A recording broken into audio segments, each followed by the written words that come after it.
and ensure when you're accepting the course or when you're applying for the course that it is actually part of the eligible courses.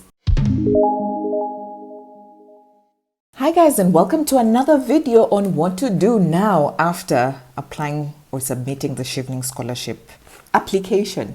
So if you watched the first video, I just told you to take note of the crucial deadlines that are coming up, and yes, the comments were written there and I replied to some of them. And yeah, most of you are actually on the right track. You already started attacking your university offer letters and counter offering and telling them, no, I actually studied in English, so can you please review this and give me an unconditional offer? So also there was a question or several questions on the comment and also on my inbox as well. People are like, Cynthia, what's the difference between an unconditional offer and a conditional offer? And yes, to some it might sound as if it's just, come on, it's in the name. What do you mean you don't know what an unconditional or conditional offer is? But just to clarify, because nerves take place and so many emotions, sometimes you're not even thinking clearly. But an unconditional offer is something that Chevening is looking for to be able to offer you a scholarship. But you can also get a conditional offer that only has a financial caveat that they can accept. And most people don't know about that. So that's what I'm going to let you in on in this new video. All right, so an unconditional offer, just as the name suggests, means a university offer that has no conditions. They accept you with open arms. They cannot wait to have you on campus and in that course and studying away.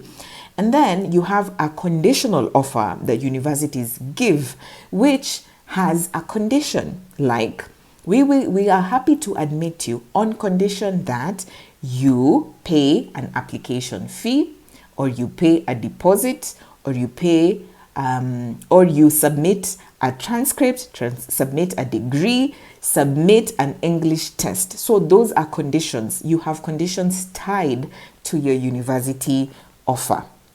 And what Chevening wants from you is for you to apply to 3 different universities and try and get unconditional offers from all 3 or from 1, or have a condition, okay? The only condition being that a fee deposit is the only condition. So take note of that. Some of you are maybe getting these conditional letters that only have a fee deposit, but you just think it's a conditional letter.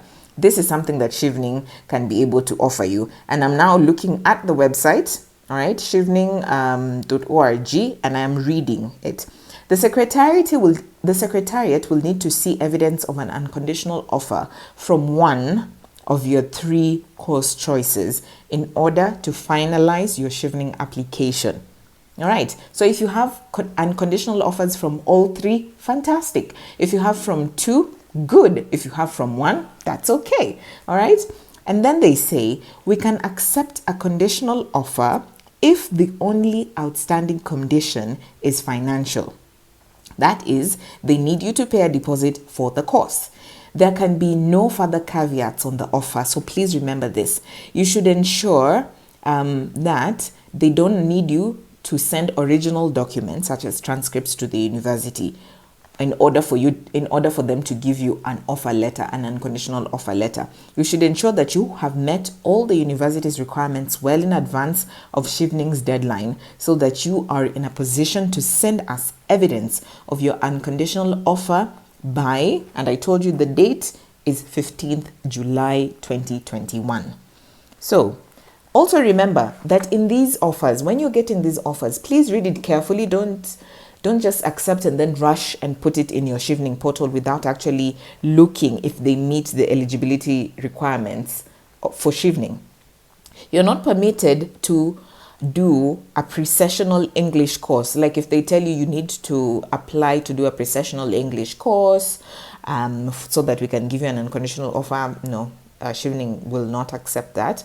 And you're not permitted to meet universities' English language tests by signing up or paying for that pre-sessional English course. So be careful. Some of them will be like, okay, we're going to give you a conditional offer for you to do this pre-sessional English course, so you can do it and then pay for it, and then we'll give you an unconditional letter. No, So be very, very careful, because you might think that you have satisfied everything that is required of you, and only to find out that, in the last moment, Chevening is not giving you the correct, or is not giving you the scholarship because you did not follow the correct eligibility for the courses.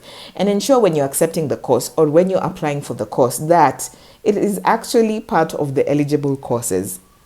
I did a video about this, but let me just repeat in summary. This should be a course that starts in the autumn term. It should start maybe in September or October.